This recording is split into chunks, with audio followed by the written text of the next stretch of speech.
কেন বাড়াতে পারিনি? অন্য বক্তব্য রাখছে কি? বিরোধী যারা আছে তাদের বাড়িতে দল বেঁধে দৈনিক হাজিরার কাজ করে এরকম মানুষ তাদের দলকে সমর্থন করে না। তুমি বিদ্যুৎ দপ্তরের কন্ট্রাক্টরি করো, কন্ট্রাক্টরের কাজ করো, আমাদের যদি না আসে আমাদের দলে বাংলাদেশ বা অন্য দেশের নির্বাচন হলে রাষ্ট্রসংঘ থেকে আরম্ভ বিভিন্ন দেশ সতর্ক করে, কারণ তাদের ধারণা থাকে যে নির্বাচনে গড়মিল হবে, গণতন্ত্র সঠিকভাবে প্রতিষ্ঠিত হবে না।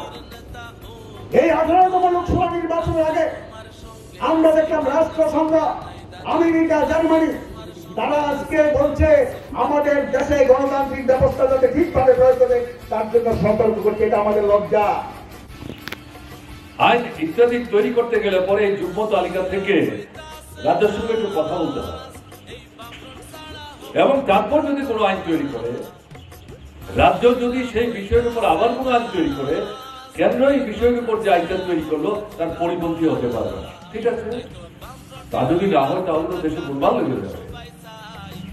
বিজেপি সরকার আসার পর আগে থেকে আমরা লক্ষ্য করছিলাম, এরা আসার পর রাজ্য তালিকায় রাজ্যের হাতে যে ক্ষমতাগুলো একটার পর একটা তারা সেখান থেকে তুলে হয় কেন্দ্রীয় তালিকা নিয়ে গেছে অথবা যুগ্ম তালিকা নিয়েছে। আর যুগ্ম তালিকার সুযোগটাকে ব্যবহার করে রাজ্যকে দাবিয়ে রেখে যুক্তরাষ্ট্রীয় ব্যবস্থার অন্যতম যেটা একটা দৃষ্টান্ত মাধ্যম তাকে উপেক্ষা করে সমস্ত ক্ষেত্রে কেন্দ্রই সেখানে ক্ষমতা দেখাবার চেষ্টা করছে। তবে ক্ষমতার তো কোনো ভাব নাই, কিন্তু অর্থনৈতিক দেশের মানুষ কি চান? খাদ্য চান, বস্ত্র চান, মাথা গুঁজবার জায়গা চান, ছেলে মেয়েদের লেখাপড়া চান, বিনা চিকিৎসায় বেঘুরে রাস্তায় যেতে কাতরাতে কাতরাতে পৈতৃক প্রাণটা চলে না যায় তার জন্য স্বাস্থ্য রক্ষা করার জন্য ব্যবস্থা চান। আর কি ধর্ম সম্প্রদায় নির্বিশেষে মানুষের সম্মান নিয়ে সব ধর্ম মতের মানুষ এই ভারতবর্ষে যাতে বসবাস করতে পারে, সমস্যার সমাধান হবে, তারপরে তরতর করে এগিয়ে যাবে।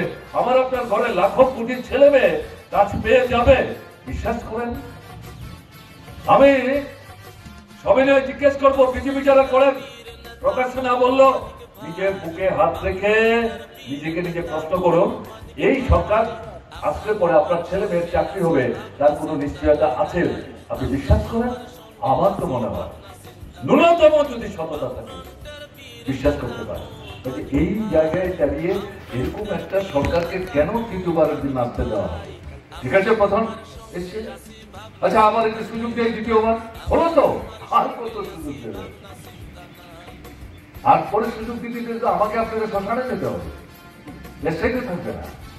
মাথায় শিক্ষা এটা বেসরকারি পুঁজিরাতে তুলে দিয়েছে। জন্মগত অধিকার বামফ্রন্ট সরকার কলেজ অব্দি বিনা পয়সায় পড়ার ব্যবস্থা করেছে। 2020 সালে যে নয় গরিব মধ্যবিত্ত নিম্নবিত্ত পরিবারের ছেলে মেয়ে পড়তে পারবে না, কারণ টাকা নাই, পয়সা নেই। শিক্ষানীতির মূল কথা হচ্ছে কি, আমি বৈনিকীকরণ নিয়ে বেশি মাথা ঘামাচ্ছি না, ওটা আছে মতাদর্শের লড়াই চলবে, কিন্তু গরিব মধ্যবিত্ত নিম্নবিত্ত পরিবারের ছেলে মেয়ে তারা কলেজে পড়তে পারবে না, তারা বিশ্ববিদ্যালয়ে পড়তে পারবে না, তারা রিসার্চ স্কলার হতে পারবে না, তারা ডাক্তার হতে পারবে না, তারা ইঞ্জিনিয়ার হতে পারবে না, তারা আইএস আইপিএস আইএফএস হতে পারবে না। রিসার্চ শ্রমিকের ছেলে বলে, দিনমজুরের ছেলে বলে, ছোট পানের দোকানের মালিকের ছেলে বলে, কোথায় ঠিক হলো? বিজেপি ঠিক করছে, তাদের নয় শিক্ষা নীতি। এরপরেও তারা তৃতীয়বারের জন্য সরকার আসতে চায়, আমরা এটা বিরোধিতা করছি। তারপরেও আপনারা যারা বিজেপির পিছনে ছুটছেন, এই নীতিই বহাল রাখবে। আপনার ছেলে মেয়ে উচ্চশিক্ষার সুযোগ থেকে বঞ্চিত হবে, বেসরকারি পুঁজি লুণ্ঠন করে নেবে, সমর্থন করবে। দেশের মানুষ সমর্থন করছে না, তার জন্য তো আওয়াজ উঠেছে পাল্টা পরিবর্তন। তান্ত্রিক দৃষ্টিভঙ্গি সম্পন্ন জনমুখী ভাবনা নিয়ে সমাজের বিভিন্ন অংশের মানুষের জীবনের মূল যে সমস্যাগুলো, এগুলো সমাধান সুরাহা করার জন্য এই সরকারটা তৈরি করতে হবে। কেন এই প্রশ্নটা আসলো? প্রশ্নটা আসলো এই কারণে, বিজ্ঞাপনে সরকারি যে বক্তব্য,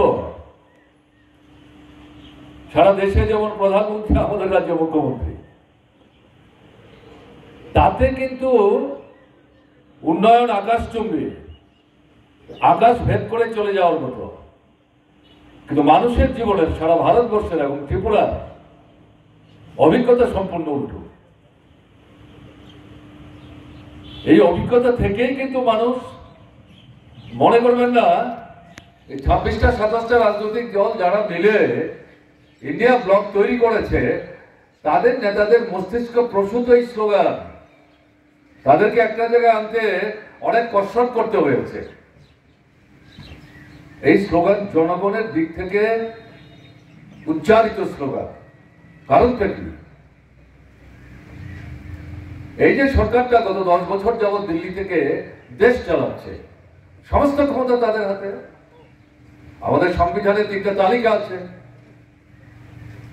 ডক্টর বাবা সাহেব আম্বেদকরের নেতৃত্বে যে সংবিধানটা তৈরি হয়েছিল, 50 আর 26শে জানুয়ারি লাগু হয়েছিল, এই 3টা তালিকার মধ্যে একটা তালিকা হচ্ছে কেন্দ্র তালিকা।